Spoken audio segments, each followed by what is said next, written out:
What is going on, everybody? Happy Friday to you.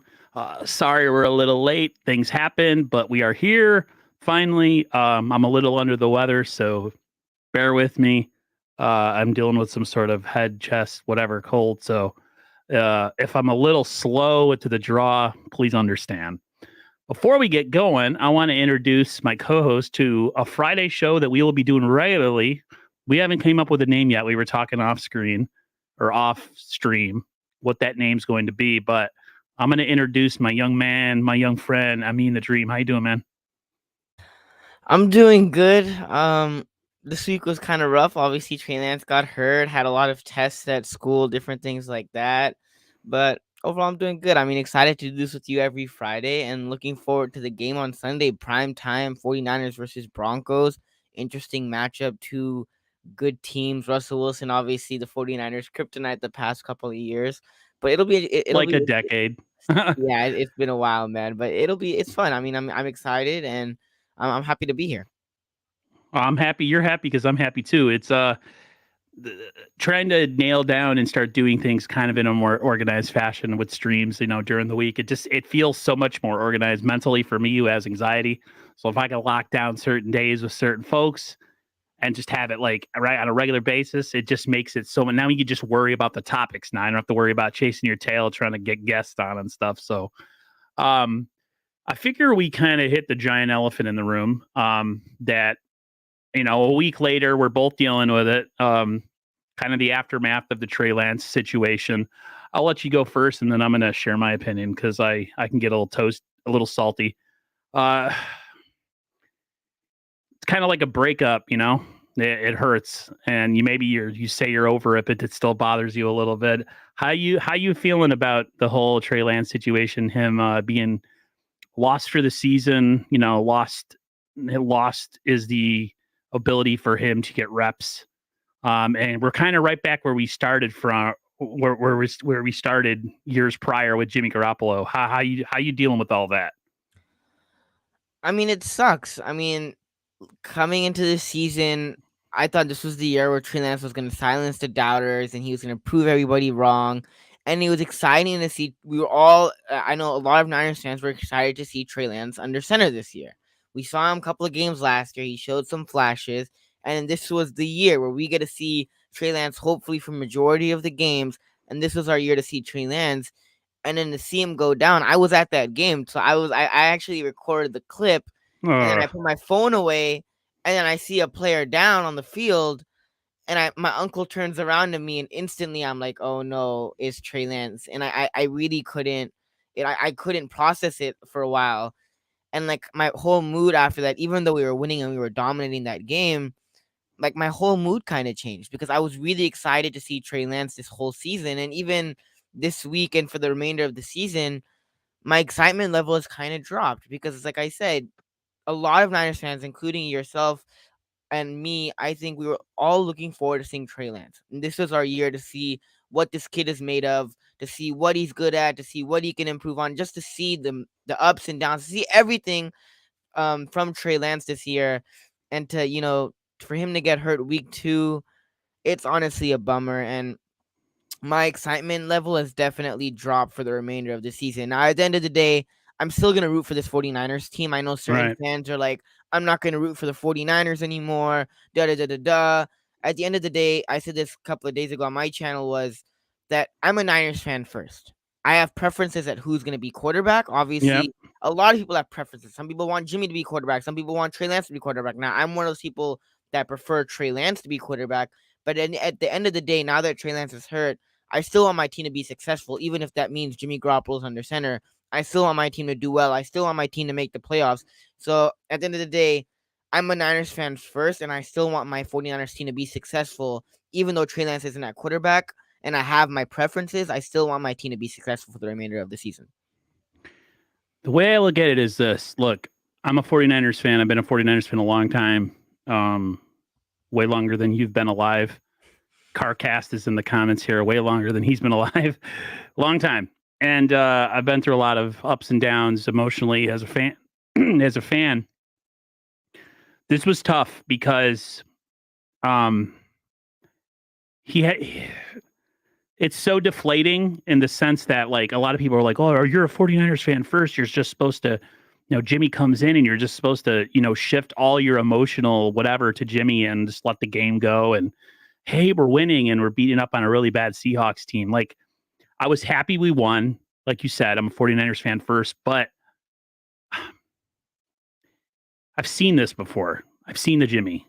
And people are like, do you hate Jimmy? Do you like Jimmy? I'm indifferent. I'm indifferent. It's like whatever, I'm not happy. I'm not sad. I'm not angry. I'm just whatever. I'm, I don't know. It's hard to say. This would be one of the years where if we could somehow become a team like the Baltimore Ravens in the early 2000s, that to me would be the ultimate goal, which is the quarterback becomes obsolete. You just tell him not to lose games for you. And the defense just goes out there and dominates. Now, there's going to be weeks where we're going to have to depend on Jimmy. And I'm not saying he's talentless and that he can't do things and help us win. He is a winner. But we all know kind of how this ends and how kind of where this all goes. And that's why the Trey Lance situation is that much more tough, is because Trey Lance is an unknown. And a lot of people are like, oh, you'd rather have a known or unknown at quarterback. At this point, we've seen as far as Jimmy could take us. And maybe Trey started off the season slowly, and maybe he wasn't quite the guy that we're going to get at the end as a finished product. But we're not even going to get a chance to see him develop. And I know a lot of people were saying like, oh, he can develop behind the scenes. He could do this and that. You can't develop against air. You can't develop in practice. The only way you can develop is taking game reps. So short term, I guess the Niners could be in a worse position and not have Jimmy Garoppolo. But at the same time, when you make the playoffs, I mean, you go against the best teams, and most of the best teams have like elite level quarterbacks, and we don't have that. And I'm not saying that's what Trey was going to be this year. So disappointed, like punch in the gut type of thing. But I'm still going to root for the 49ers this year. And look, all I got to say is, Jimmy, just stay out of the way. Just do your job. Minimize mistakes. Be like a point guard, facilitate the ball to your playmakers, and we'll see where this thing takes us this year. To me, injuries is, if anything, plays a big part of how far we go is injuries, and those are starting to stack up as well. But yeah, I'm still disheartened and down, and it's weird how some fans moved on so fast. It really kind of bothered me a little bit, like as if like Joe Montana's coming back and like Steve Young got injured. It's like, it's not even close to that. So, but it is what it is. I'm a 49ers fan. So hopefully, I don't know, maybe the defense just is like an all-time great defense this year and they can carry us, but we'll see. We got a long season to go. Yeah. I mean, the thing about Jimmy Garoppolo, I think when you look at this, if we do make it to the postseason, it's just Jimmy can't make mistakes. Right. And we already know, I feel like there's two things that could really hurt this team if the Niners make the playoffs. Now, obviously injuries, because that's something that the Niners have dealt with the last couple of seasons, whether that might be with Jimmy Garoppolo, whether that might be with Nick Bosa. But the Niners have dealt with injuries for the last couple of years. But the thing that I feel like would help us, I feel like we obviously improved that cornerback position and by signing Travarius Ward, which that was an issue last year, especially going back to the NFC Championship game, where both OBJ and Cooper Kupp had over 100 yards and our corners were getting toasted. But you brought in Travarius Ward, so you automatically fixed that position. And so far through the first 2 weeks, this defense has showed a lot of potential, a lot of flashes. It was just the penalties in week 1 that you could have said aren't the greatest. But outside of that, this defense has shown some potential. Now, what I will say about this defense is obviously it's still a little bit too early. Oh, And yeah. there could be injuries happening as the season progresses. And it is still a little bit early because they haven't played an elite level offense. They haven't played a top 10 offense. They've played the Seattle and then they've played the Chicago Bears. So I'm not going to, take everything away from those two games because they're okay offenses. Now, obviously, this week is a real test for this 49ers team going up against the Broncos and Russell Wilson and Cortland Sutton and the weapons that this Broncos team has. So as the season goes on, it'll be a real test to see what this 49ers defense is made of. But going back to the playoffs, I feel like Jimmy Garoppolo just can't make mistakes. And if Jimmy Garoppolo can do that, I have confidence in this defense. I have confidence in our running game. I'm confident in a lot of things on this team, and a lot of positions on this team to be successful. But the only thing is Jimmy Garoppolo can't make mistakes. And you go back to that Cowboys game, or you go back to Week 3 against Green Bay. It's just Jimmy can't make mistakes, especially in crucial situations. Because even in the playoffs, like, I mean, you go back to that Dallas game. That Dallas game should have been a blowout. But then Yeah. Jimmy G had the interception. The Cowboys went down and scored, and it was much closer. And it came down to the last second when it should have been a straight up blowout, right? And if Jimmy Yep. Garoppolo just does what he's supposed to do, is play complementary football. You don't have to go and throw 40 times a game and throw for over 400 yards. Jimmy doesn't have to do that. Jimmy G just has to play smart football and can't make as many mistakes in crucial situations. I want to go back to this comment that Real Deal Sports he says this team still has a great roster and a solid backup. Now I don't know if their backup's solid because it's technically Brock Purdy, so we don't know what Brock Purdy is, but the roster is solid, and he says that's much more than a lot of teams can say. I think we're gonna be tested coming up this week. If you look at the roster, let's see, they got Cortland Sutton, Jerry Judy. They have two good running backs. And of course, Russell Wilson. I mean, the 49ers have a record against them of 17-4 of Russell Wilson versus the 49ers. So, regardless of how they've looked in the first 2 weeks, regardless how Russell Wilson has played in the first 2 weeks, it's still Russell Wilson. And we still, until we actually beat him and contain him and beat him on a regular basis, it'll be hard for me to be as comfortable as a lot of fans are making it out to be. Everybody's making it like it's a sure thing. We're going there. We're going to smoke them. I heard a lot of predictions on a lot of YouTube shows the other day, and people were saying it's going to be like a 15-point victory. And I'm like, I don't know about that. So Jerry Judy is injured. He is questionable for the game. And so is Pat Pat Surtain. Yeah. Sertan Jr., or the son of the original Pat Sertain. So, yeah, the Niners have some injuries of their own. If you want to get into them, we have Kittle coming back, which I want to get your opinion on that in a second. But we have possibly Eric Armstead missing the game with a toe or a foot. Something's going awry. He didn't practice, so we're going to. I don't know if that's going to be a game time decision or we're going to have to work. Who knows what it. We need him, especially up in that air that I was telling people, up in that like high altitude air. They're going to need to have a nice defensive rotation, and the fact that Eric Armstead might not play, that might be a bigger deal than a lot of people are making it out to be. But what's your take on Kittle? You know what I tweeted earlier today. I tweet a lot. I'm not as enamored or as excited with Kittle now, just over the years, just because of the injuries and stuff. I don't know if Kittle has reached kind of his peak and maybe he's on the downward side of his career just because of all the injuries. Are you excited that Kittle's back? Do you think the Niners will actually get him involved, or is this a game where it's going to be the running game and who knows what else? I'm excited Kittle's back because obviously Kittle's an important part of this team and he helps this run game a lot. Now, Yes, I he think does. he'll get involved in this game. Now, I don't know how much he'll get involved, but I think he will get involved. I think more in the run game than you could say in the passing game, but I think he will be involved in this game. But I mean, like, I feel you a little bit on that George Kittle situation because I love George Kittle, but ever since like after he got his contract, he just hasn't been able to stay on the field consistently enough, Right. right? And it's not that George Kittle is a bad player, that he's a scrub. No, I'm not saying any of those things. I will clarify once again. I think George Kittle is a really darn good tight end, and when healthy, is one of the best, if not the best, tight end in football. It's just he hasn't consistently been able to stay on the field. And that's the issue with Kittle. It's not that he's a bad player. It's not that he's not an important part of this team. He definitely is. He's a huge part of this run game. He's a huge important part of this offense in general. And having one of the best tight ends in football obviously helps your team, helps your offense. So Kittle's definitely a good player. It's just that he hasn't been able to stay healthy. And I mean, I forgot. I don't know who said it, but the best ability is availability. That's right. and Kittle's just not always available. And that's not necessarily I'm not trying to knock Kittle. Like I said, I think he's a good player. It just he's not consistently always able to stay on the field, or always he's not consistently able to stay on the field. And that's just the one knock on Kittle. It's not that he's a bad player.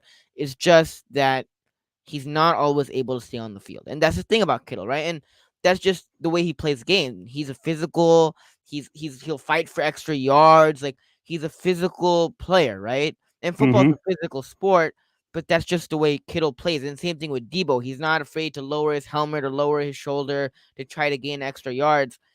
That's the type of players that Kittle and Debo are. But like I said, it's not that George Kittle is a bad player, that he's not important to this team. He is. It's just that he hasn't always been able to stay on the field. He's not able to stay on the field consistently enough as you would like him to. I don't know if you paid attention to what Grant Cohn was saying. And I don't know if anybody in the chat uh, thinks the way that he does. I know a lot of people, have an opinion one way or the other. He made a good point about, would the Niners consider trading him maybe this offseason, where you could still get some sort of value for him just because of, the contract and his inability to stay healthy. Now, I don't know how the contract works and what the Niners would be on the hook for, but I'm not going to lie and say that that is not something that has not crossed my mind, just because of his inability to not be on the field.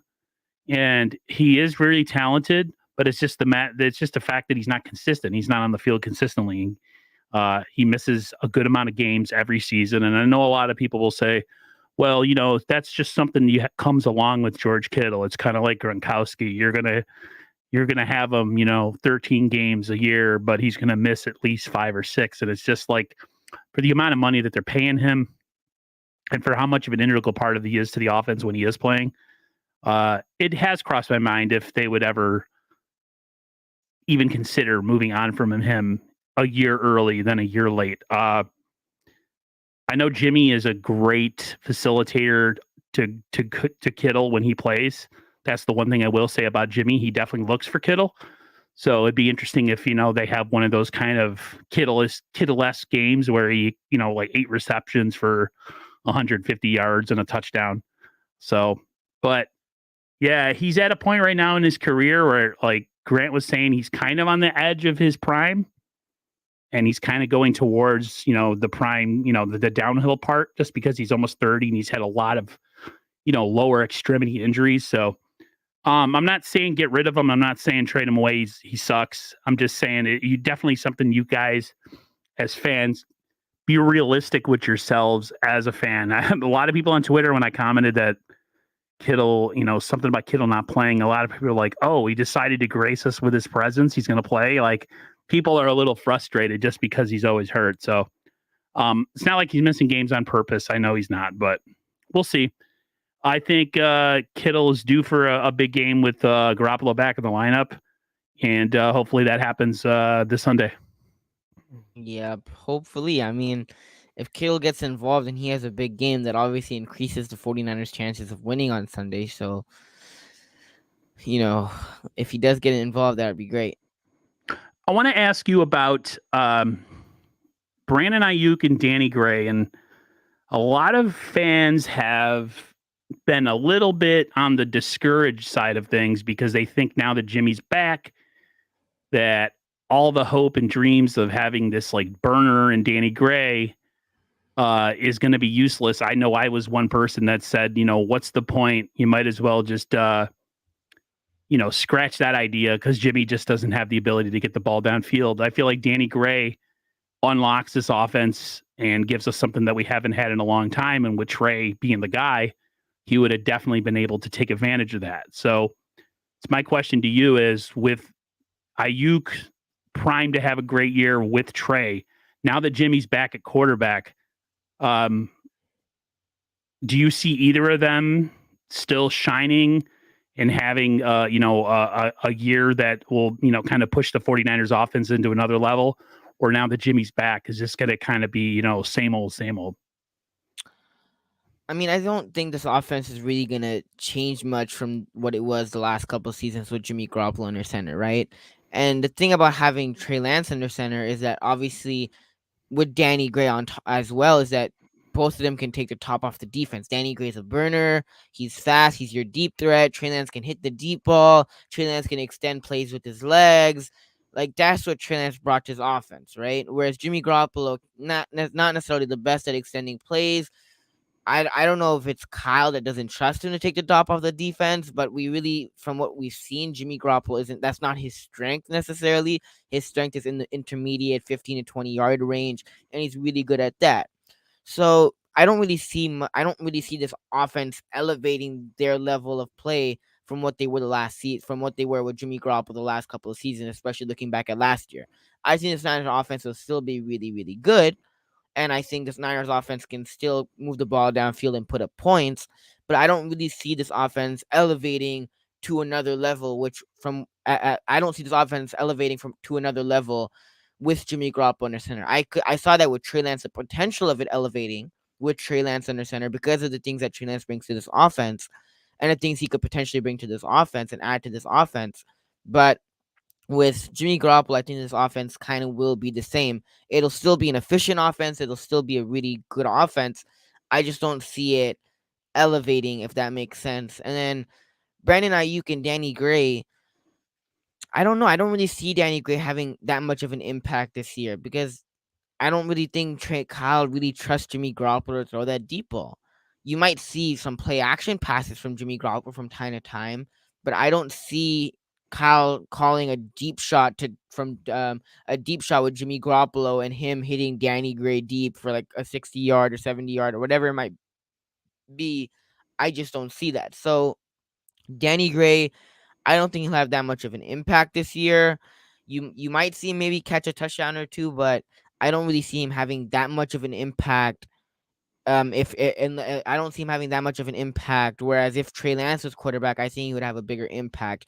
And same thing with Ayuk. I mean, if you look at Jimmy Garoppolo the last couple of years, sometimes under pressure, the people that take the pressure off of him are Debo Samuel with the run game and him being used as a wide back, or him trying to look for Kittle and get it to Kittle.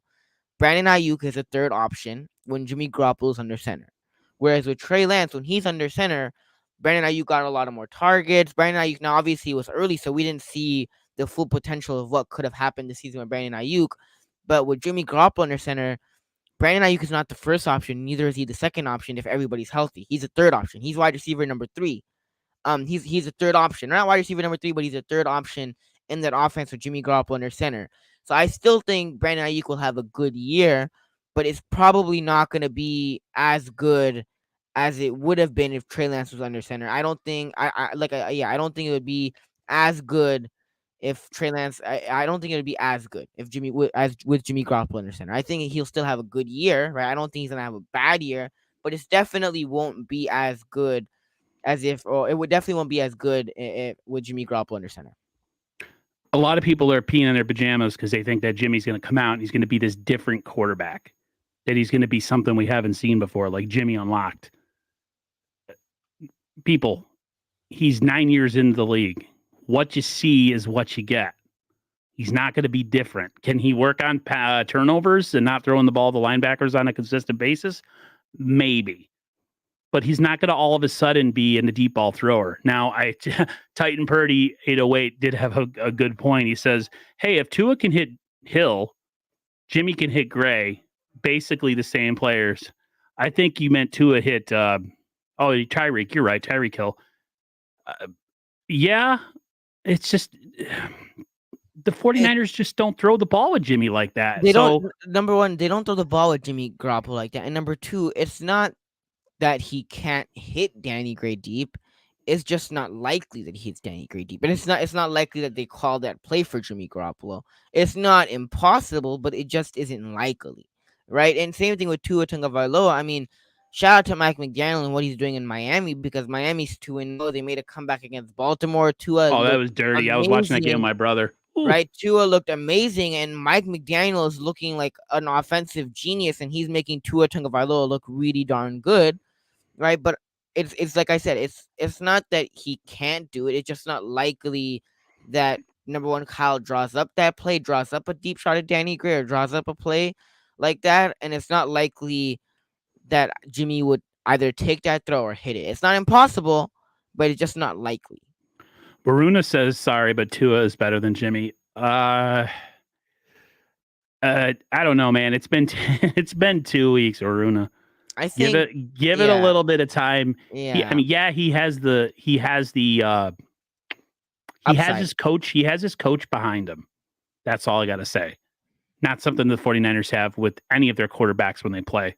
Uh, we'll see. I mean, Tua's got an offensive minded coach who came from Kyle Shanahan's system, that Shanahan tree. So let's see. It's my brother's squad, so when if they're not playing the Niners, I'm pulling for the Dolphins. If the Niners don't make the Super Bowl, I'm pulling for the Dolphins. They have a chance to smack Buffalo because Buffalo's got a lot of defenders out this week. Buffalo's hurt, so who knows? I'm Maybe telling you, my don't want to mess with Buffalo. I'm telling you, no. like Buffalo's a really good team. That Buffalo's listen, really darn good. listen. I live in Rochester, New York. I'm like 2 hours from Buffalo, an hour and a half. It is Bills mania right now. The grocery Mhm. store on a Friday, Saturday is insane. I mean, it's like Christmas. The amount of people that you see in there. So, Bills mania is alive and well. One thing I will say about Bills fans, they're pretty obnoxious. They are some obnoxious fans. So, but we'll see.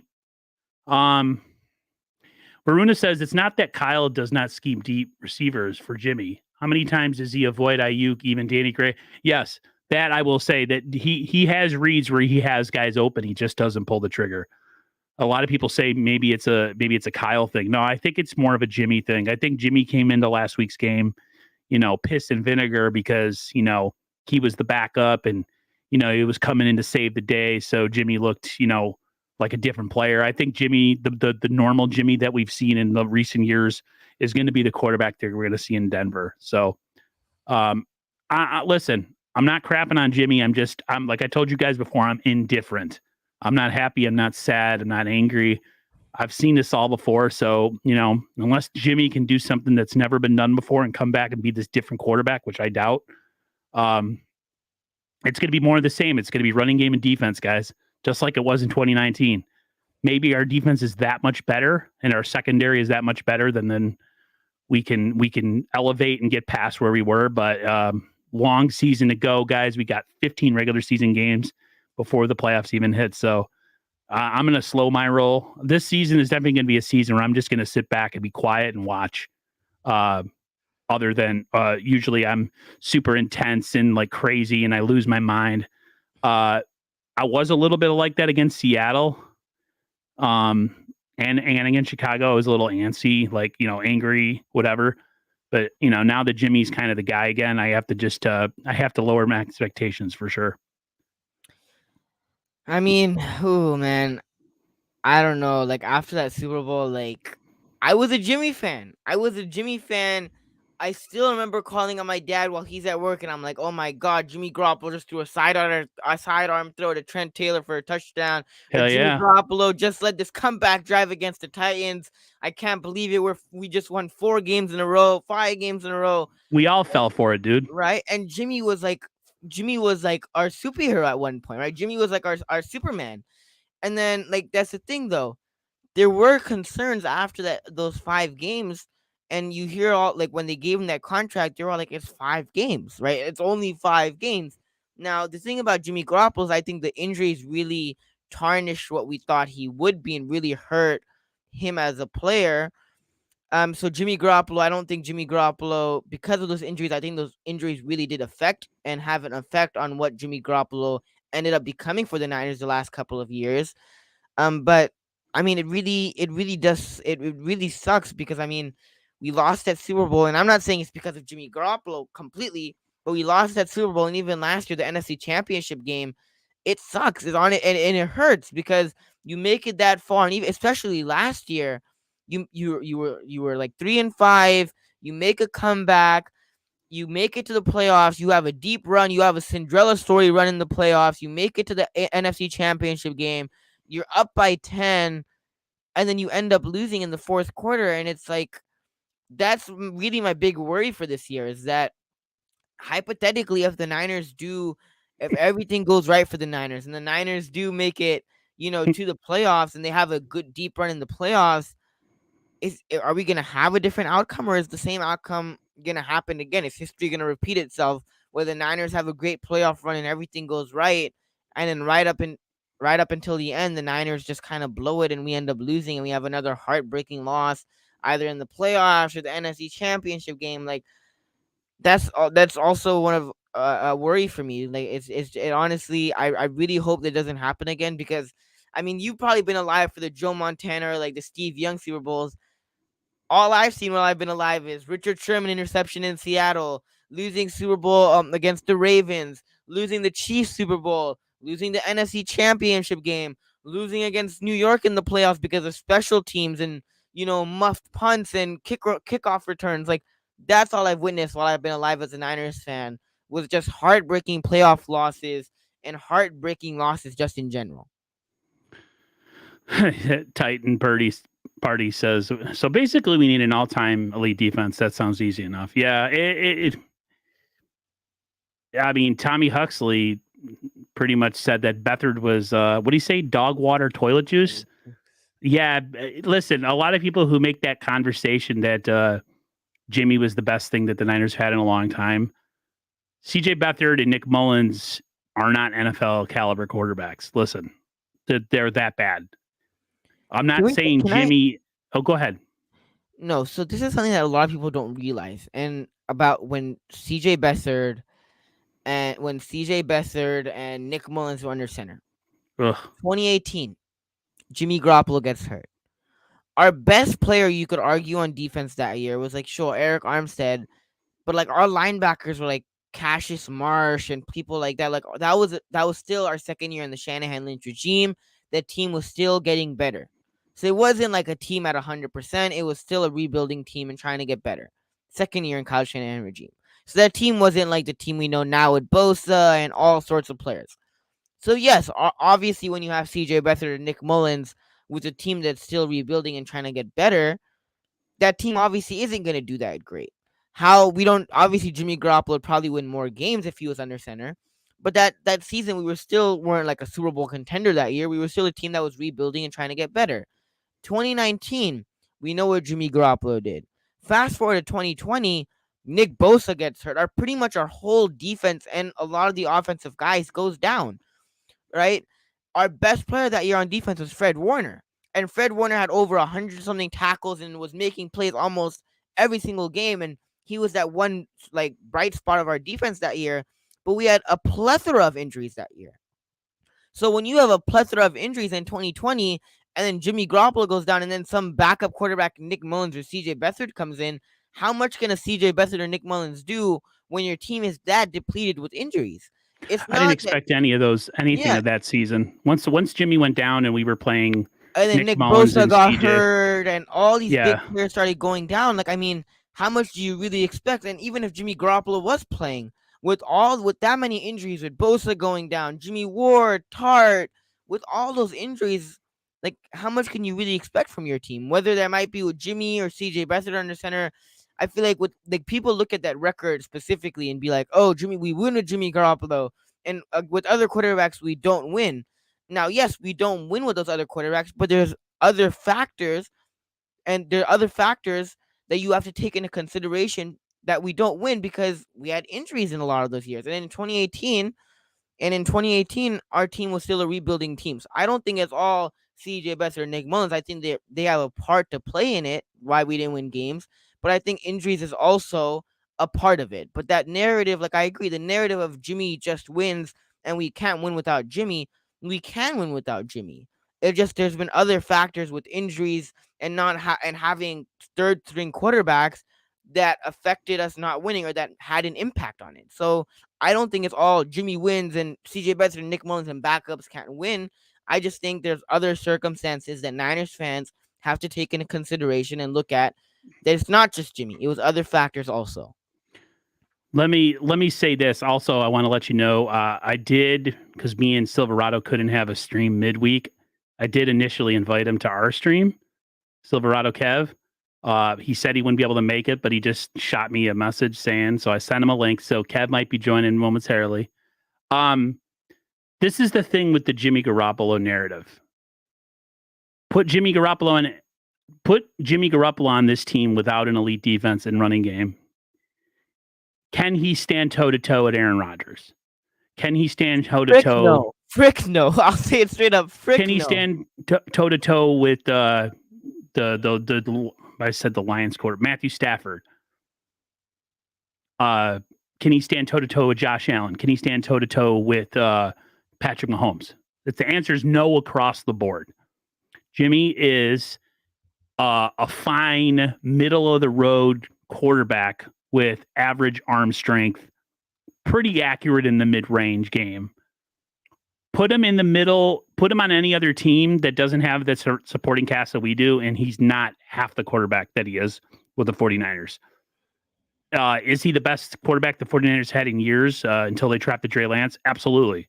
But that's not saying much. Like the guys that we had those years were like not even starter level quarterbacks in the NFL. You put Nick Mullins on any other team, CJ Beathard, and good luck. So the narrative just, to me, that takes it takes the credit away from the defense. To me, it takes the credit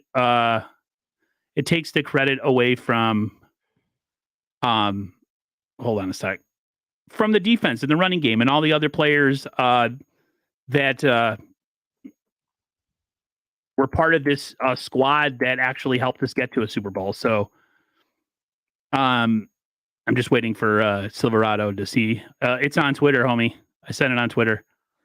I mean, you said Aaron Rodgers, Matthew Stafford, and those things. Like, I don't think it's specifically Jimmy going up against those quarterbacks, but here's what I will say. It's obviously football's a team game, and I think the team definitely helps Jimmy Garoppolo look like a better quarterback. And obviously, it's easier to play quarterback when you have great weapons and you have a great run game and a great supporting cast and a top 10 defense and a great play caller in Kyle Shanahan. That obviously helps. Now, I agree with you. If Jimmy Garoppolo is probably in another situation, he would probably be worse. And I think that's with a lot of quarterbacks that he would probably be worse. I've always said this, and I've always believed this. I don't think wins are a quarterback stat, but I think there are quarterbacks that you win with, and I think there's quarterbacks that you win because of, right? And there's quarterbacks that when you have injuries or when you're down in a game can elevate their play and can take you over the top and can win you the game by making elite plays and by making good decisions. Like your Patrick Mahomes, like your Justin Herberts, like your Josh Allens. Those guys can elevate their play when there's injuries or when things aren't going right for their team. Those guys can elevate their play and win, and you win games because of them. That's not necessarily, it's obviously the defense and other things have parts of it also. But with Jimmy Garoppolo, he's a quarterback that you win with. He's not a quarterback that you win because of. And guys like Herbert and those guys are quarterbacks that you win because of. And especially in crucial situations, when you need them to make a play, those guys can make a play. When you have injuries and or a star receiver is out, those guys can elevate their game and play better and help you win that game that specific week. Whereas Jimmy Garoppolo and certain quarterbacks, they just can't do that. They're not bad quarterbacks, but they're not. There's a distinction there, right, between the greats and just good. There's a distinction between quarterbacks that you win because of in certain weeks, and there's a distinction between quarterbacks that you just win with. Trying to Kev, this link again. It should be on there. You might have to refresh your page, my man.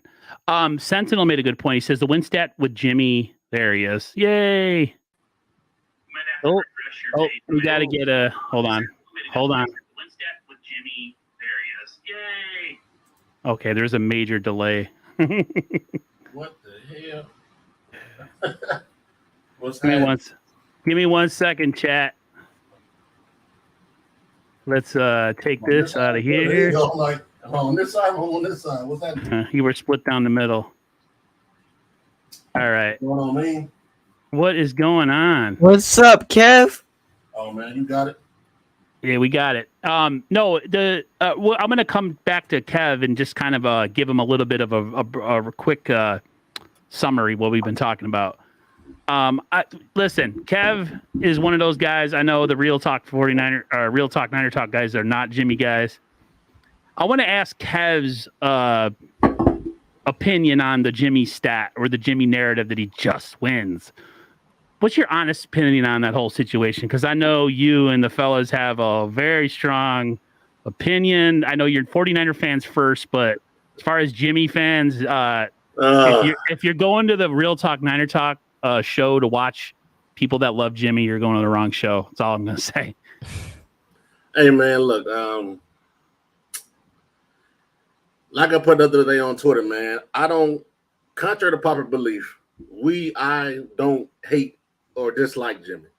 Right. Just can't trust him. And my thing is, and like I said the other day, we stay healthy on D, and Jimmy don't keep teams in games, we win the Super Bowl. I mean, past, current, future. You feel me? Right. And my thing is, for anybody that says, and I can't stand with analysts, pundits, whoever you want to call it, Jimmy took them. Jimmy ain't take us a goddamn place. Exactly. We went with him. You know, I've argued people, even non-fans. Look, man, it's not like when they say Jimmy took y'all. No, he didn't. His individual play didn't take us nowhere. If you want to be truthful about it, we won more in spite of than because of. Yep. The whole time he's been here. Yeah, there've been a couple games where he had some great plays, and again, he's had a number of great plays. But like I tell anybody else, it's not about the plays he makes; it's the plays he doesn't make that matter the most. So my thing is, man, look, soon as Trey went down, I'm like, damn it, and I heard this roar, just like, man, here we go, and it was really like 2017 all over again, except this time he came off the bench versus coming into the building. You know what I'm saying? So, and it's just like, okay, we know what Jimmy is. We know who Jimmy is. And so my thing is, he hasn't shown us yet that he can put the team on his back and compensate when the defense falls short or the run game falls short. He may all of a sudden this year put it all together. And God damn it, I hope he do, because I want number 6. Me too. More than you know. So, I mean, it sucks for Trey, man. My heart hurts for him, man. But me too. Jimmy, look, if it's any year you're going to do it, damn it, this is the year. This is the year to do it. You know what I'm saying? So, cross your fingers, man. And I just hope that he can find a way to circumvent what has held him back so long. And so, hey, and this year's defense is a whole lot better. I think our run game is deeper than it had before. And, hey, Marlon and Mack might be a diamond in the rough pickup, especially with Mitchell getting hurt again. If he can stay healthy. He has injury issues too. If Jimmy, like I said, if Jimmy cannot keep teams in games, we'll be all right, man. Sentinel made a good point earlier, and I think he re-put it on here, unless I missed it or I found it again. He says, I'm borderline convinced that the win stat is because the team loves Jimmy, plays harder for Jimmy, and doesn't want to let him down. Bro, I never used to believe that and unfortunately, it really made me sick how some of these players acted and some of the stuff that got released behind the scenes where players were off record saying that they're happy Jimmy's back at quarterback while their quarterback's sitting in the hospital. I don't know what the deal is.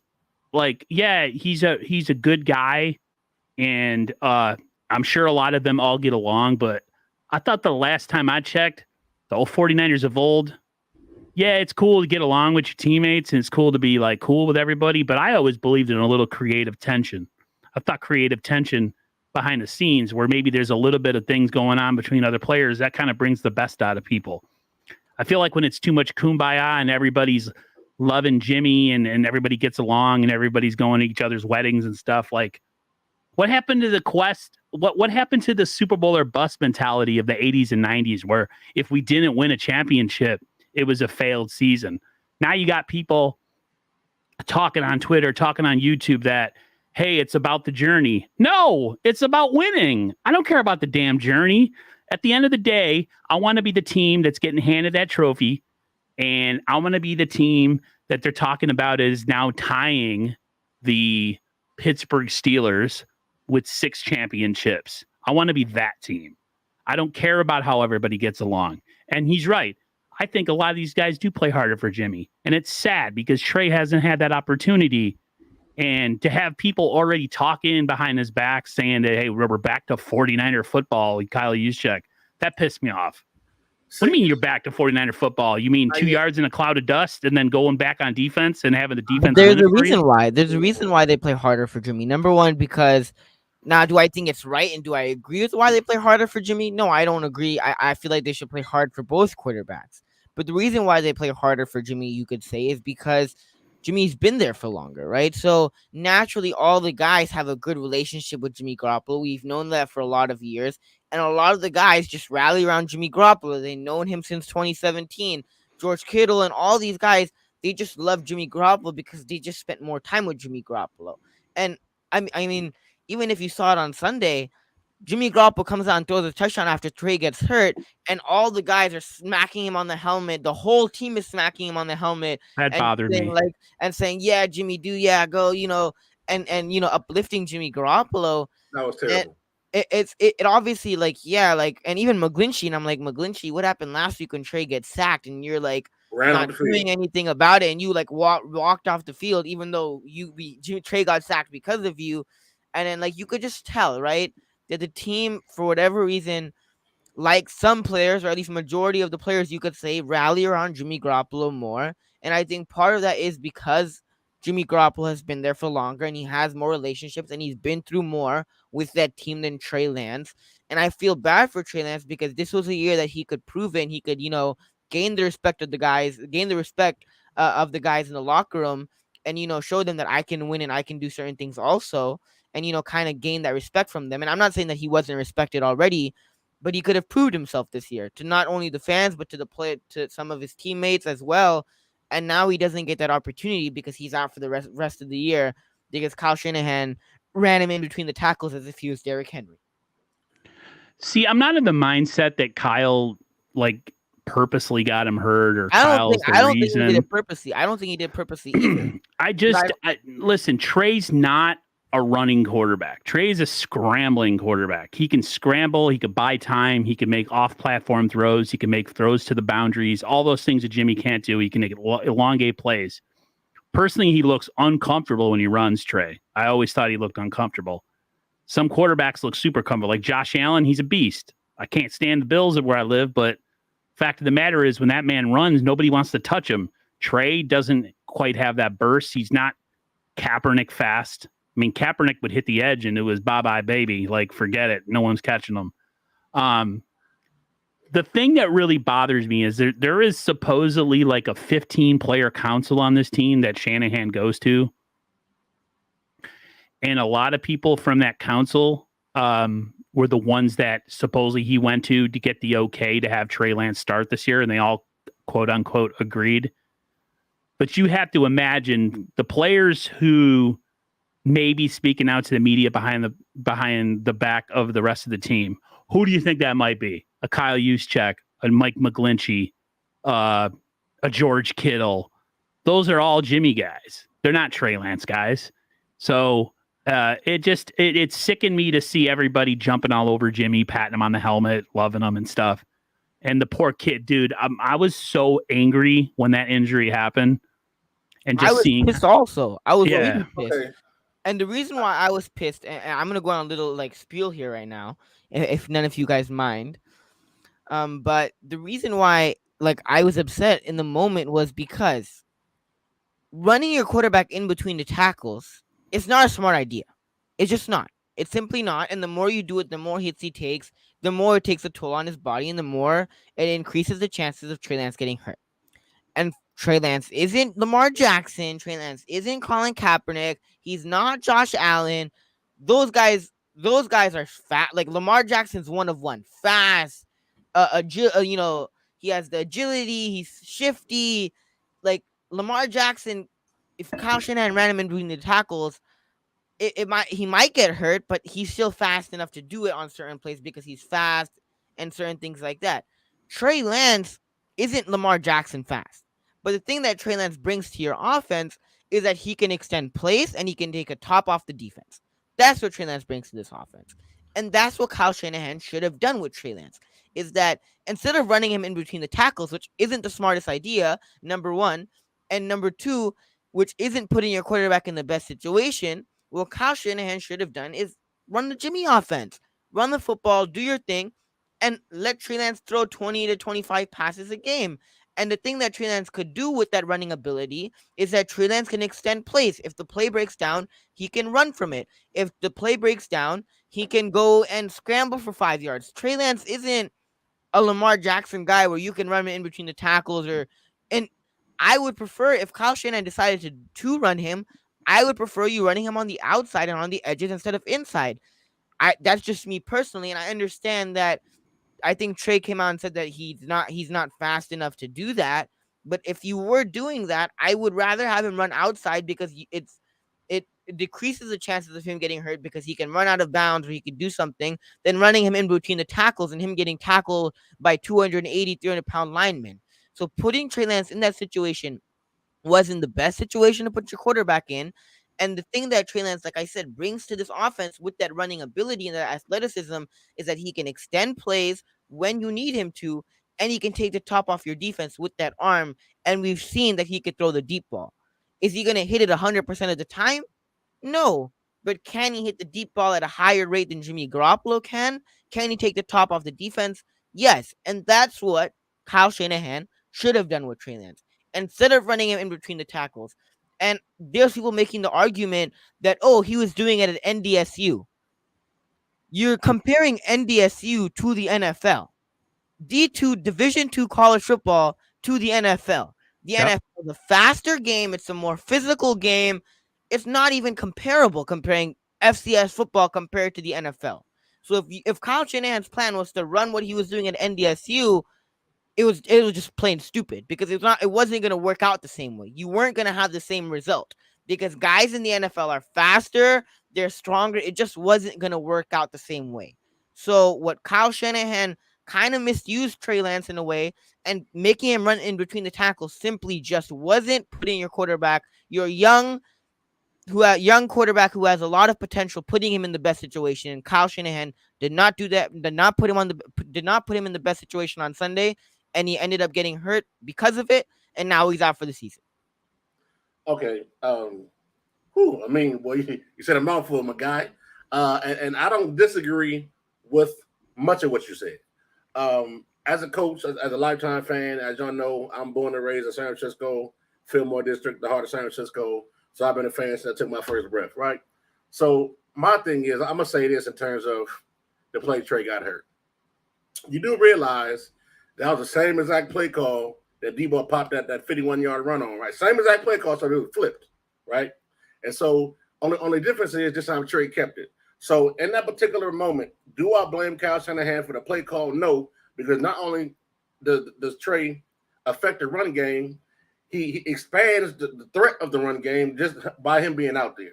And if you look at the play, he could have gave it to who was it, Mitchell on that play? I'm not Mitchell. Or TDP, whoever it was. TDP, I think. He could have gave the ball to him, but he not Debo, and I think he would have took a loss on that play. So therefore, Trey was like, I'm going to keep it, get what I can to get down.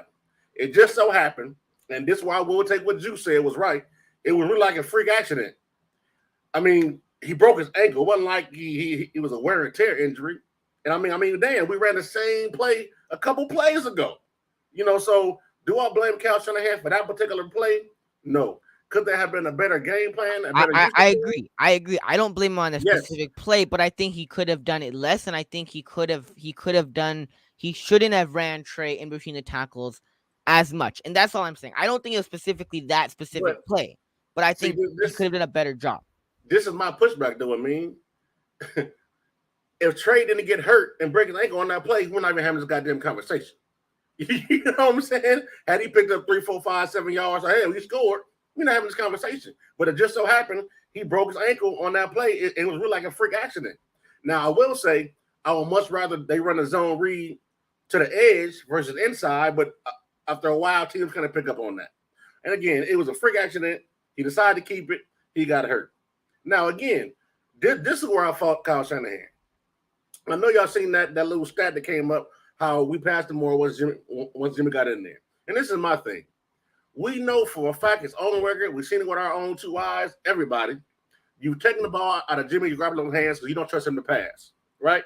Only to trade everything you did for Trey Lance, only to not trust him to pass the ball. So, goddamn it, why you make him a starter if you're not going to allow him to pass the ball? So that's my thing. Like, okay, listen. Just like Jimmy Garoppolo did, Trey had to take his lumps. And like I said the other day, I think Kyle Shanahan was trying to balance between win now and develop my young quarterback. Now, fun fact, there's a way to do both at the same time simultaneously. So do I believe he ran Trey too much? I can't say yeah, because it wasn't like he got beat up hurt. It was a broken ankle, which was like a fluke accident. We're so focused on the result of the play, not realizing what the plan was. Because whenever you use Trey in the run game, he play action, zone read, it affects the run game that much more. Did you hear what he said? Did you hear what he said, Kev? Did you hear what he said afterwards? The day after that, he said, I think quarterbacks have a better chance of getting hurt dropping back than running in between the tackles. That's what Kyle Shanahan said a day after. Joe Theismann, Alex Smith. I understand that. Quarterbacks, obviously playing football, you have a high chance of getting hurt because football is a very physical sport. But as a quarterback, you have to drop back to pass the football.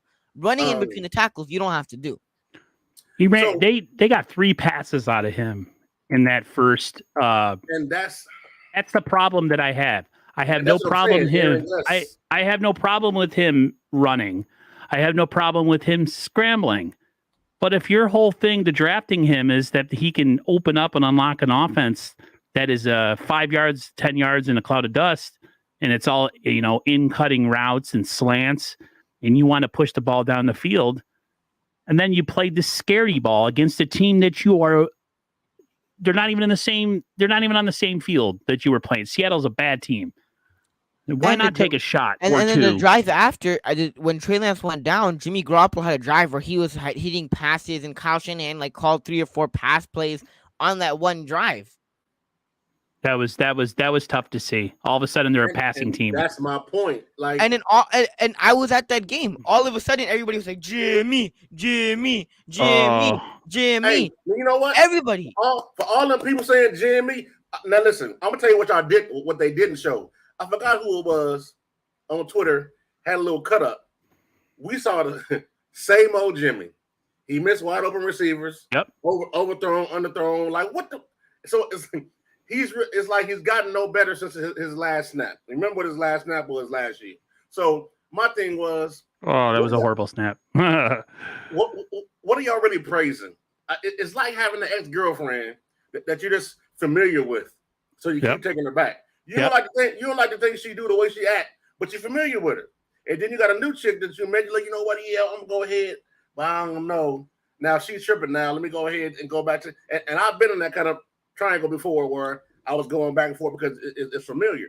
But now we're in football now, so what do you expect from Jimmy Garoppolo? We know who he is, and so now, and I've been on record saying I don't really think Kyle Shanahan was a great leader of men. I wrote an article. And I titled it the necessary evolution of Kyle Shanahan from play caller to leader of men.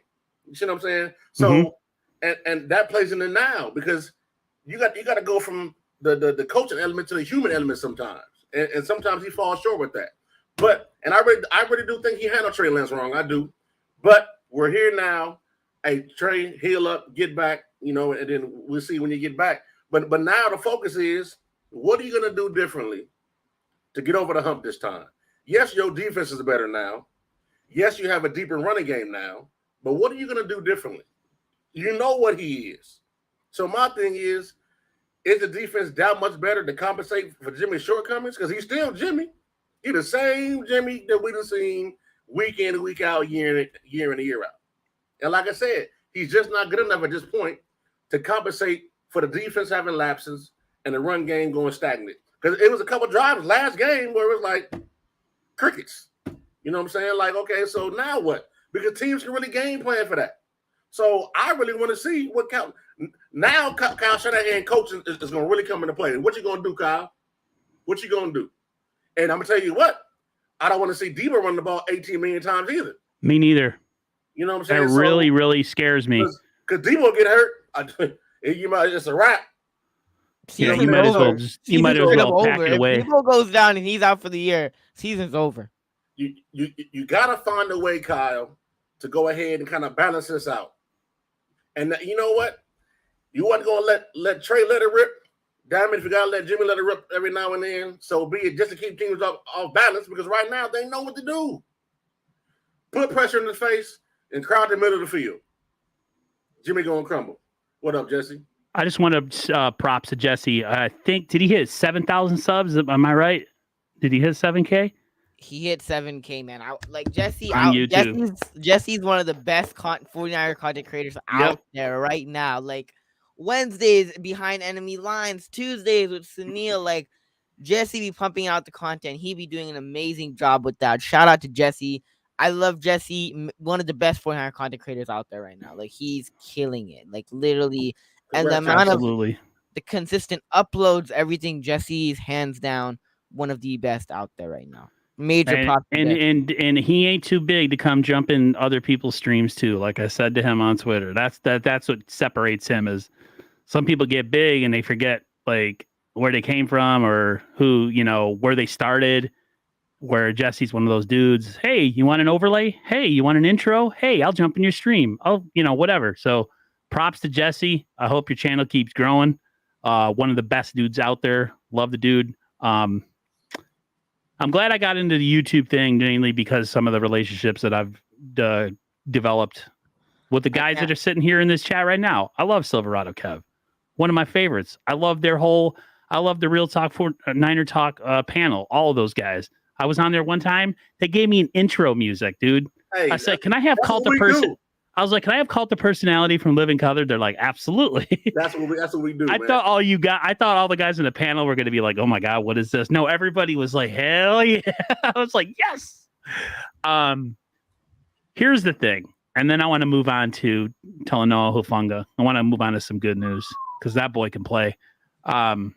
I got something for that too. Go ahead. My thing with Jimmy is that there's a lot of people really, like I said, they're peeing in their pajamas. They're acting like we're going to see this new player and he's a different guy and he's going to lead the 49ers to the promised land. Bro, he's the same dude. 49ers throwback said it best. In the second half, Seattle adjusted to him. He didn't do diddly poop. He was the same old Jimmy. He was the same old Jimmy. Nothing's going to change. He's got all these weapons around him, and he's not going to take advantage of them because he can't. He's not able to. That was what excited me about Trey. Trey got comfortable and started being able to make and decipher in coverage, and he got more comfortable with his release and just the repetitive action of doing the same thing over and over again. That was the part that excited me, and the fact that he's not going to be able to do that, and we're back to the same old methodical 5 to 12 yard offense. Overusing Debo, underusing Ayuk, Kittle hit or miss with the injuries. He's, it feels like a replay. Hey, speaking of Kittle, man, hey, Aaron, I mean, y'all finna call me a conspiracy theorist, but it's just real. It's not ironic that now all of a sudden Kittle's healthy. You know what I'm saying? Like, hey, I'm ready. You know what I'm saying? Ready to go for my guy. Now look, somebody said, so what? If Trey would have been healthy the whole year, Kittle wasn't going to play? I'm not saying that, but it just seems mighty damn ironic that, that, all right, hey, my guy's back in there. Let's go. And you know what? If it ends up resulting in a Super Bowl win, whatever, cool. But I just don't like the whole dynamic, man. It really pisses me off. And hopefully George Brittle, a.k.a. George Kittle, can stay healthy. I always call him the Glass Man. That's my new nickname for him. I got yelled at last. And speaking of glass, I'll use this analogy before. Have both of y'all seen that show on Netflix called Squid Game? Mm-mm. I mean, you've seen it, right? I've heard of it. I've never. I know people in the chat can be like, "You haven't seen Squid Game." I know what the show is. I just haven't seen it. There's a game they played on Squid Game where it was two rows of glass, right? Yeah. And either the glass it'll hold you up, or you can jump in the glass and you'll fall to your death, right? That's Jimmy Garoppolo in a nutshell. Down to down, you don't know whether you're going to live to see another day or you're going to die turning the ball over. So, and it's so frustrating because Jimmy can go from throwing the best fucking pass of his life to the what the fuck was that? But I mean, and it's so frustrating. Bruh, it's like I really cringe, and I've said this on Every play. Whenever Jimmy drops back, and you see him crank to throw it, if I can't see the receiver in the screen, I'm like, oh, It's exactly how you know I what I'm get. saying? Like, oh man, oh Lord, no, please, please hit somebody. Oh, and speaking of that, I feel bad for Danny Gray, and now Danny Gray feel like Me too. a waste of pick. We were talking about that earlier. I was asking him, and I'll ask you this: now that Jimmy, average Jimmy is back at quarterback, do you think Ayuk's going to have any impact, and Danny Gray can have any impact that they could have had eventually with Trey Lance? Okay, listen. The only way Danny Gray and or Ayuk are going to be able to have the season that they should have is if Kyle say, you know what, I really have no choice. Jimmy, if you got it, let it rip. You can't put a cap on him no more. You got to let him play his game or play the game, not his game, the game. He did make a nice throw. I think it was the Ray McLeod on the out route on the sideline. That was a nice little pass, and the pass he threw to Ayuk was one of the best passes he's thrown, but Ayuk dropped it. So he can make the throws, but it's just he doesn't. So I'm really curious to see how they cater this offense to best suit Jimmy. Because now you got to build your team around Jimmy and build a game plan around Jimmy and what he can and can't do. I would still go heavy run and play action and hope the defender is wide open enough to where Jimmy overthrows to the outside versus underthrowing to the inside. You know what I'm saying? And that's one thing I like about Trey Lance. When he misses long and wide. So it's going to be a long season, fellas. And there's no guarantee that Jimmy can stay healthy either. That's the part that really gets to me. Oh, man. Brock Purdy to the rescue? Oh, man, listen. Yo, there's some delusional 49ers fans out there, bro. Guys, don't be doubting Purdy season. I'm telling you guys, if Jimmy goes down, Purdy season's gonna take over, and I'm just messing around. I can't take some of the delusional fans that are out there that, when Jimmy came back, they made like Joe Montana was returning to the 49ers. It's Jimmy Garoppolo. Cheering for this man ain't won us nothing. Nothing. He was carried to a Super Bowl. He did nothing in that playoff. Hey, how many passes did he throw against? Was it Green Bay or Minnesota? 8. Minnesota 8, right? 8 throws. Your star quarterback. When people say, "Oh, he took us," no, he was just in the car. He didn't drive us nowhere. He was just in the car. Man. So look, man, I'm gonna try to put it on a positive perspective. I really hope he succeeds.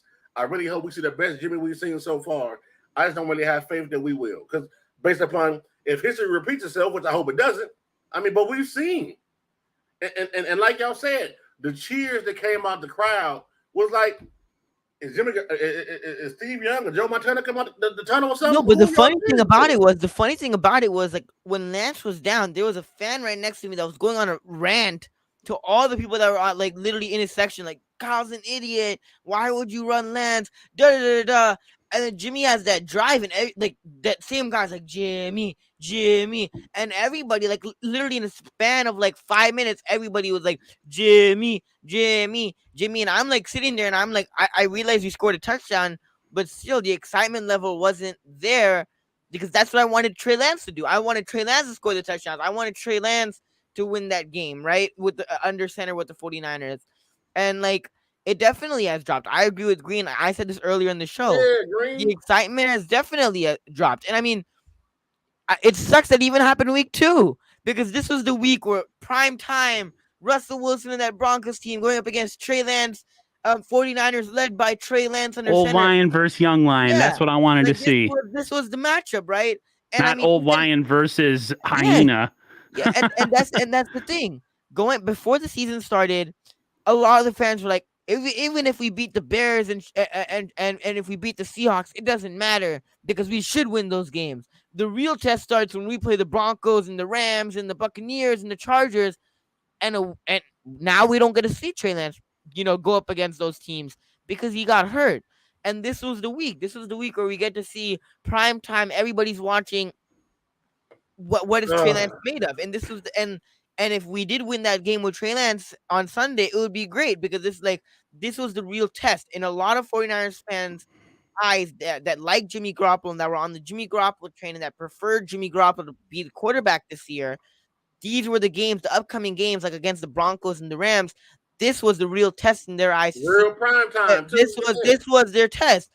Can Trey Lance do it? Can Trey Lance be that guy in those situations? And if he falls on his face, he falls on his face. Keep going.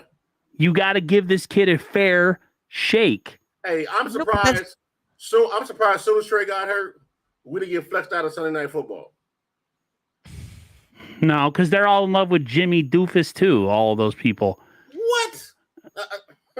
Look at the national media talking about, are the Niners a better team because Jimmy Garoppolo is back at quarterback? Now, you can say short term, maybe because of experience, but long term, and I'm talking not this year, but years after, you're in a worse position. You're going to go into another offseason where you don't know what you got. And people say, well, he's going to get reps in training camp and reps versus air, and they're going to help him. Nah, the only reps that work are the reps against other teams. Teams that don't know you. Reps versus air don't do nothing. Yep, and that's the thing. If Trey, while holding the clipboard, you'll learn by holding the clipboard, but you won't get better unless you go out there and you go and play football games. Joe Montana wasn't Joe Montana when he first started. He used to come in and spot duty. And even with Rodgers, the Brett Favre and Packers, his last year were like 13-4, whatever. And Aaron Rodgers comes in that next year and they go 6-10. But if the Packers and the Packers organization and Packers fans gave up on Aaron Rodgers so early, would they have won that Super Bowl? Would we know Aaron Rodgers as he was today? Probably not. But that's the thing, though. What's frustrating is, yes, looking back at it, sure, was it smart that the 49ers kept Jimmy Garoppolo at a cheaper salary because he's an insurance policy and now your season isn't over? Yes, you could say that. I guess so, right? You could say that. But at the same time, if Kyle Shanahan was a little bit more careful with Trey Lance and we played him the whole year, we already knew coming into the season that Trey Lance would have his ups and downs, right? And I go back to Mac. And he's essentially a rookie. Yep, and I go back to Mac Jones last year. Cam Newton, they cut Cam Newton. Why did they cut Cam Newton? Because Bill Belichick knew there was going to be ups and downs that year, and he didn't want the fans or anybody to say, "Oh, will you go back to Cam Newton? Is Cam Newton an option?" He said, "Scratch that. We're sticking with Mac Jones through the ups and through the downs." And yes, if you look at it, by the time the end of the season happened, Mac Jones had a good year. But if you look at the beginning of the year, like he threw 3 interceptions against the Saints team and he didn't have a great start. He was struggling. He was having his ups and downs. But the more he played, the more comfortable he became. And the more he played, the better that he played. And the more games that Patriots team won. And that was smart by Bill Belichick because he got rid of Cam Newton because he said, I don't want to have that controversy. With the fans, with the media, with the locker room, I do not want to have that controversy. And it worked out for them last year. And that's the thing, right? Like, even though the Patriots are all right this year, I think a lot of that has to do because of that offensive coordinator. But Mac Jones had a year where he could develop and he could get better because he played football. And this year, we don't get to see that with Trey Lance. Next year is literally going to be his first year playing football in 3 years, a full season of football, if he can stay healthy next year in 3 years. Think about what that does for your quarterback. This year should have been the year where Trey Lance gets out all the bumps and bruises and he has his ups and downs, and then next year he can develop and get better based on what we saw this year. That's what was supposed to be. This year was supposed to be for Trey Lance. I want to hit this comment real quick. Peter Lee says the media will be recycling the same old speculations, questions, concerns, and hate about Trey leading up to the season for the next upcoming season as well. Trey's going to face it 2 times harsher. Trey, get him. I totally agree. We got to remember what Josh Allen was his first couple of years before he became Superman. Well, see, now, essentially, year 3 is going to be year 1, essentially. Yep. Exactly. So... that whole Super Bowl window, it's going to close. It becomes marginally smaller. That's why everybody is so happy right now about this whole situation of Jimmy being back. And it's like they've already turned the page on Trey, and they'll make their little comment like, "Oh yeah, I'm really sad that Trey is injured, and yeah, I'm really feeling sorry for him." But we and Jimmy Garoppolo, like, do you realize what you're saying? Well, I heard this on another stream the other day. It might have been Jesse and Grant. What is the definition of insanity? Doing the same thing over and over again and expecting a different result. That's what Jimmy Garoppolo is in a nutshell. He's insanity. Look, he's not any different, nor is he going to be different. A leopard can't change its spots. Jimmy showed you who he was when he came in last game, and he missed some of the same. Granted, he threw no interceptions. I get that. Yeah, right. He'll get but it. Like I said, and this is my staple quote. It's not the plays he makes; it's the plays he doesn't make. That's right. That hurts the most. And so I'm like, he's the same guy. He missed some of the same passes. I mean, he missed somebody so bad. I was like, whoa, what? And then somebody be like, well, I heard Danny Gray got after him in that game. Danny Gray kind of lit him up or something. No, but what's funny about that game? What's funny about that game was Jimmy was missing passes, and the ref would throw a flag, and you're like, PI, and like instantly all the fans, instead of looking at like, oh, Jimmy missed a throw, they're like, oh, PI, it's okay. Jimmy's great at getting PIs, and that's kind of what's frustrating though, is that people criticize Trey Lance. He's not able to hit the short stuff, and I think yes, that is something that he can get better at. But people kind of overlook when Jimmy misses it or when Jimmy does certain things bad. Like, it's people don't even look at that, and people are instantly like, oh, Jimmy wins. Where it's like, sure, but Jimmy makes some of the similar mistakes that Trey Lance makes, but nobody criticizes. All of them. A lot of them, yes, exactly. He makes very similar mistakes that what Trey Lance makes. But when Jimmy Garoppolo does it, instantly it goes back to Jimmy Garoppolo wins football games. But when Trey Lance does it, that's all they got. They Trey can't Lance, give you nothing else. Trey Lance is a bust or whatever. It's just honestly, it's. This is my comeback to when people say, well, if Jimmy is so bad, why do we suck so bad when he was in there? Because who was behind him? So you ask me, all the games Jimmy won was less about how good Jimmy is and more about how bad the backups were. You see what I'm saying? So I hope and pray that he can be the best Jimmy we've seen. And I'm going to tell you what, if you look at his contract this year and all the incentives he has all the motivation to be the best Jimmy we've seen.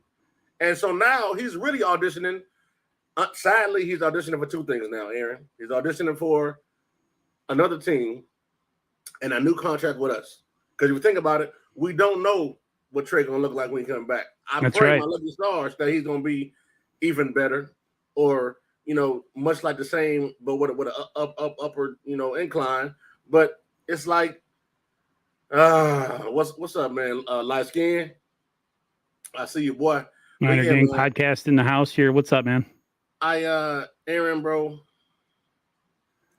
I would really much rather watch Trey take his lumps than take the same lumps we've seen over and over and over and over again. Oh yeah, I was very disheartened and upset, and I'm not against the 49ers doing what they got to do, and I'm going to support them 100%. But like I said on Twitter, I'm not happy. I'm not sad with Jimmy. I'm indifferent. That's it, and that's how it's going to be. And I don't have to be anything else but that. I've been around, like I said, I'm 42 years old. Whatever I feel about the 49ers, I have the right to. I've been around a long damn time. I don't hate Jimmy Garoppolo, but I've seen it. And unless he can prove me wrong, or he can prove a lot of us fans wrong, then it's going to be the same old outcome. And it's disheartening, because with Trey, at least it was an unknown and we didn't know what we were going to get. With Jimmy, you kind of have a pretty good idea what you're going to get at the end of the day. But I want to end this. I want to go to this last topic before we shut this thing down. Let's talk about Talanoa Hufanga. Now, yes, we played Seattle and we've played the Bears the first 2 weeks of the season. But this guy, even my brother made a comment. He's a Dolphins fan. He's like, you guys might have another one there, like another star. I was like, Jared? I was like, 5th rounder. He goes, he reminds me a lot of Polamalu. I get a little bit of a Minka Fitzpatrick a little bit too with him when I watch him. because he can lay the hammer down pretty well. Cav, I'll let you go first since you got here later. What's your feel on Talanoa Hufanga? Are you as freaking peeing in your pajamas as I am about him? Hey man, listen. Aside from that blown assignment, when he abandoned his flat hook the curl zone responsibility, when he let Dante Pettis get behind him and he Right. went to go chase Justin Fields. Other than that, listen. I said this on the show last night in the chat. Hufanga should be sponsored by Visa because he got that everywhere you want to be defense. I love it. Hey, That's that great. boy all over the place.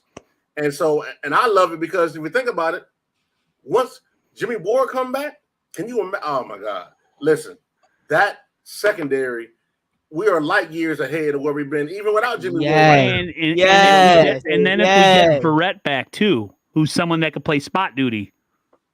Listen, man, Hufanga, the dude, he looked like he just know the plays before the plays happen. And have you seen that video of Stephon Diggs where he's like, I'm him, right? And that's Talanoa Hufanga, at least throughout the first 2 weeks of the season. Him. He'll only get better, man. He only get better. Yeah. I want to see him against Russell. I want to see him against the receivers that they got there. I don't know if Jerry Judy's going to play. He's questionable. I know they got Cortland Sutton. It'll be interesting because well, you could say what you want about Russell Wilson, but he definitely can make defenses become undisciplined with his movement. And that's the one thing these scrambling ass quarterbacks like him and Murray. I hate playground ball, man. Hufanga might end up being the reason why Russ not cooking on Sunday. Because I'm telling you, Hufanga, he played close to the line of scrimmage. And so the plays where the rush breaks down, I think Huff might be like, hey, I'm waiting on you, Jack. Yeah, I'm waiting on you. You just got to, as long as it's a legal hit, because you know they like to throw that flag on Russell Wilson all the time. But you know what though, Russ still got it up here, but Russ ain't 23 no more. You know what I'm saying? He's taken some hits. He played behind a really bad offensive line for years. I'm telling you, man, I really think that Hufanga is going to be a big key to why we win on Sunday. And yes, I said win. I think we're going to win, yes, because as long as the defense keep playing the way it has been playing, and his pass rush too, the rotation is nasty because all 4 downs, somebody on the field who can make a play. So long as we go ahead and do what we're supposed to do and don't turn the ball over, the defense is going to be all over the place. So for those who still saying let Russ cook, the kitchen is closed. 49ers throwback with a $2 super chat. He says Hufanga will be a Pro Bowler market. Hey man, if that's the case, I'll sign up for that too. Rick Diaz, he knows I've made comments before about the Super Bowl window closing. He says, hey, 49ers first takes. That's what I said. Yeah, not too long ago. I was thinking the door is starting to close on the 49ers, the window Super Bowl. Yes, it's true. They don't last very long, Super Bowl windows. You got to capitalize. That was the whole mindset of going and drafting a guy like Trey is you could sign a lot of guys who you usually would have to get rid of because you can't keep them all. And then you have a cheap quarterback who's playing on a rookie deal and you try to get a Super Bowl out of it. With this whole situation now, we don't know. And it's sad. And I know we were talking about Hufanga, but dude, I was watching that game on Sunday and I was paying attention kind of to the score, but my gut was when you get when a girl breaks up with you over the phone and it's the first time you've ever been dumped and you just have this really sick feeling in your gut. That's what I felt when Trey got hurt. But I will say Hufanga does help a little bit with that. He's like the antacid for the stomach ache. Right. He kicks that stomach ache's ass. So I'm pulling for him. I hope he does well this Sunday. I would love to see the Niners defense dominate this game because that's really, they have to because it's not like we could depend on the quarterback or anything. So I'm gonna say it again. So long as we stay healthy on defense and Jimmy don't keep teams in games, we are gonna win the Super Bowl. It's just I know it's easier said than done. Right. But this defense, this is the best. This is a better defense than 19. So my thing is, Jimmy. This is the best secondary possibly we've had since we had Eric Davis and Dion at corner. and Tim McDonald and Merton Hanks as safety in '94. Yeah. And follow that. Because Javarius Ward, you could pretty much shut down one side of the field for the most part. Hey, man, listen. I like the way he's been playing so far too. And you ask me, he will be a big part of the region as well. Because E-Man, he plays lights out. Well, People sleep on E-Man. He ain't give a touchdown up in what, since like 2020? Yeah. Or something like that. So I'm telling you, man, again, Jimmy Garoppolo is in the car. He's in the car. Now, he may have to drive a little more this time, but he's in the car. But until Jimmy Garoppolo himself compensates for the lack of a run game and lack of a defense and wins the game with his arm, I don't want to hear shit about Jimmy took y'all nowhere.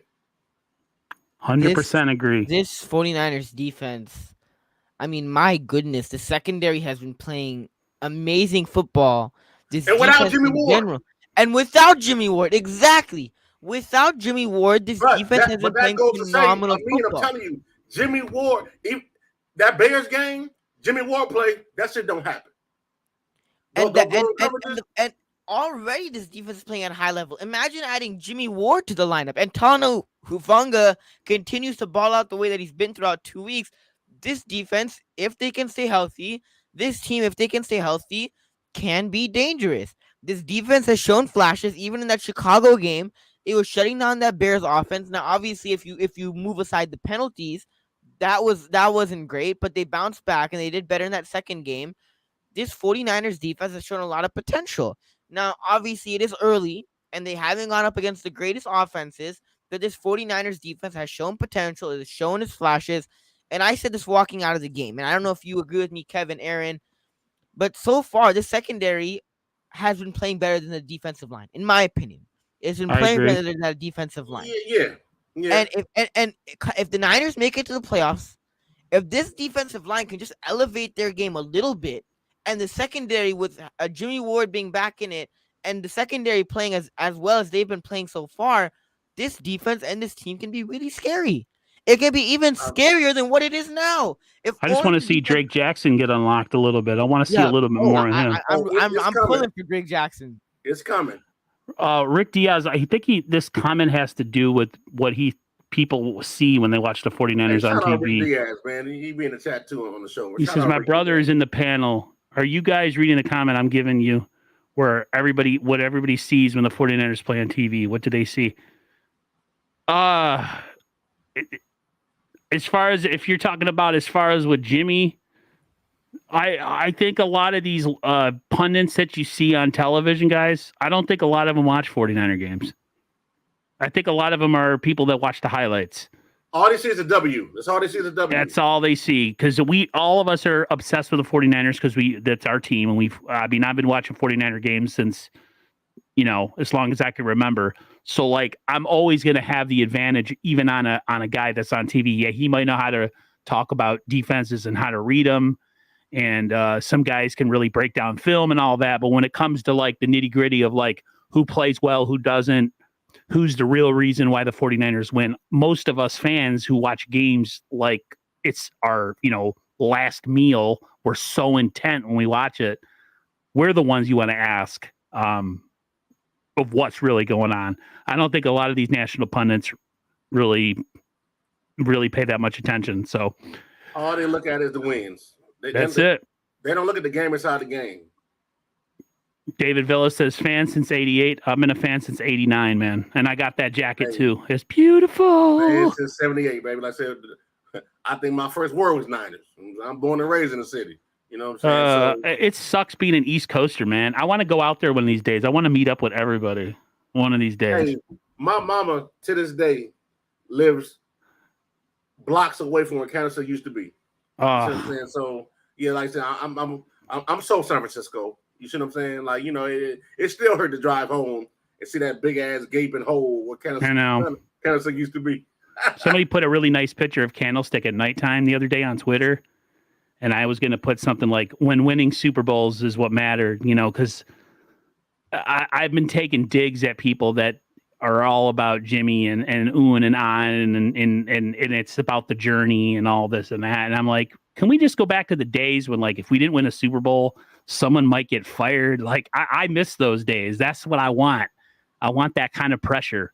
But Hey, it's a different era, I guess. I want to ask All real I've quick, heard- hey, 49ers throwback. He said he born and raised in the city, and me too, bro. Fillmore district. Where you from, 49ers throwback? What area? Hunters Point, Sunnyvale, Daly City. all Glen I've heard Park. about all I've heard about Candlestick from my uncle, who's been in Candlestick numerous games, that you gotta leave early. If the game's at whatever 1 o'clock, you gotta leave early, and you're not getting home until like 7 or 8 o'clock because it's so much traffic. It's so like you're not getting you leave early, and then if the game's over by 4, you're not home until 7 or 8 or until late at night. That's what I've heard about Candlestick Park. I've never been there, and I wish I got to watch a game there, but that's what I've heard about Candlestick Park. It's really nice in the city, in San Francisco. City. Okay. It's nice, but if you leave, you gotta leave early, and then after the game, you're not gonna be back home until late at night. Props to you West Coast guys, man. You guys I'll tell you are... one thing about Candlestick. You didn't really had to worry about the heat because it was always cold out there by the water. You know what I'm saying? But Levi's, it'd be hot unless it rained. So it was rated on Sunday. It could the sun couldn't not come out though. It had to come out by the end of the game. It's like, oh, you thought you could get rid of me? All right, guys. It's been about an hour and a half. I think we're gonna, for tonight, we're gonna shut it down. But any last words from either of you? Anything going on your respective channels that you guys want to talk about? I'll give the floor to Amin, and then I'll give the floor to Kev, and then we'll go bye-bye.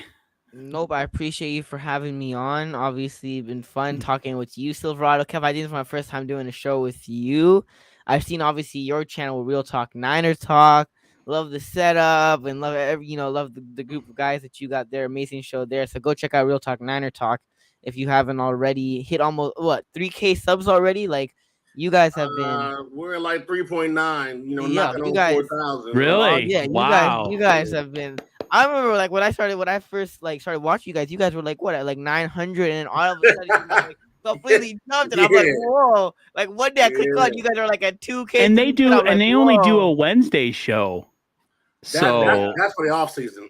Regular season, we do 2 shows a week. You do 2? Oh wait, you do Wednesday and Saturday. Yeah. Okay, that's right. So tomorrow 4. I'll save it for my piece. Go ahead, Amin. Yeah, but go check out Real Talk Niner Talk, and obviously. Hopefully the Niners go 2-1 on Sunday Night Football.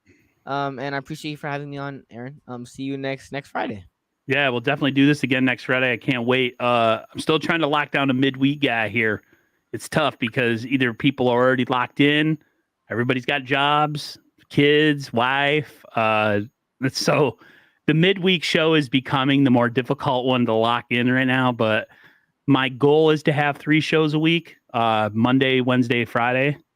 But right now it looks like Monday and Friday are kind of the 2 locked in. I know Kev said he'll try when he can.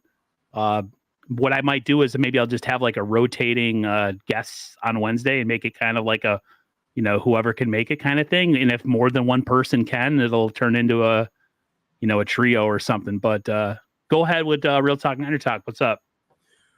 Oh yeah, man. Some of y'all may know me, some of y'all may not. Silverado Kev, Real Talk Niner Talk. You see what it is. Pre-game Saturdays at 4:00 p.m. Pacific Standard Time. Wednesdays post-game 4:00 p.m. Pacific Standard Time. So tomorrow we're doing a pre-game at 4:00, Pacific Standard Time. Actually, when we get off of here, I'm gonna jump on our TikTok and go live. So if you follow our TikTok on Real Talk Niner Talk, jump on there. I'm on there for a minute, promote the show. But you see what it is, man. Real talk. Hey, what up, Mariah? Hey, Can I give a shout out? Can I give a shout out to Mariah? She be tuning into my streams for like everybody's streams. She be checking out everybody's streams. Like shout out to Mariah for tapping in and showing support to a lot of Niner content creators. Absolutely. Out there. She's also doing amazing work on her channel as well. So if you haven't already checked out her podcast with I don't know. I don't want to butcher his name. Taryn. Taryn. TL. He told me Aaron with the T. TL. But if you haven't already checked out their channel, go check them out. Hey, Aaron, do me a favor, Aaron. Bring up David Villa comment right quick. For the record, David I do drive a Silverado. That's where the name came from. One of my fans, when I was just by myself, was like, okay, Silverado Kev, and I like that Silverado Kev, so it stuck.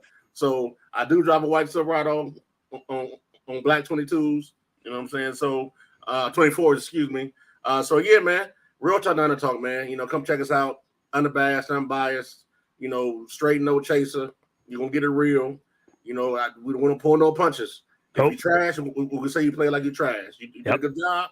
We'll take a hat off to you. So thank you for having me on, Aaron. Hey man, listen, your future is bright, bro. How old are you, Amin? I'm 15. Ooh, boy, 15, boy, young boy. Hey, keep going. I'm 15. My son 18. So I've been there, man. So like I said, man, real talk, down to talk, man. Come through. Anybody who's seen our show and follow us week to week, we appreciate y'all. We keep growing. Tell a friend to tell a friend. And like Drew say, now they can't go over everything, man. You know what it is. Hey, we're gonna be in Atlanta. We're gonna be in Atlanta. So anybody going to the Atlanta game, we're gonna be in Atlanta doing a meet and greet too.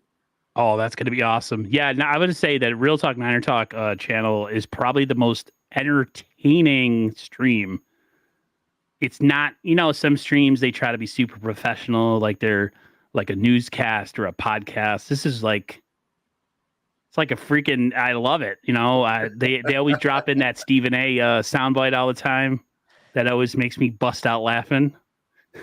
We don't care. We don't care. Yeah. Hey, I'm telling you, man. We started out the more little sound bites and all that, man. I love it.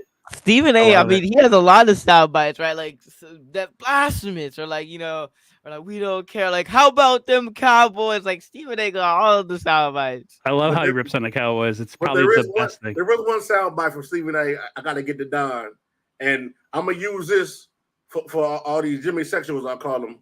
When he told LeVar Ball, something is wrong with you. That's the one I got to get to Don. LeVar Ball. Oh, God. I met LeVar Ball in Vegas. At a Denny's. Ha! That is crazy. At a Denny's one night, I met LeVar Ball. LeAngelo was there in Summer League. His wife was there. And people were coming up for pictures. My phone was dead, and I was like, damn it. But I mean, I met LeVar Ball. He was the whole time he was just sitting there talking about basketball. Like I was sitting at one booth, and LeVar Ball was right next to the booth right next to me, and he was just talking about basketball the whole time. Like LeVar Ball, I mean, that man is. Hey, we gotta bring you on the show one day too, and Aaron, you gotta come back. I do gotta come back. Definitely. So, all right, everybody. Everybody have a great rest of your night. I'm probably going to go to bed because I called off work for tomorrow because I have a freaking chest cold. So everybody take care. And I did a COVID test and it was negative. So I'm happy. But everybody take care. We'll see you next time.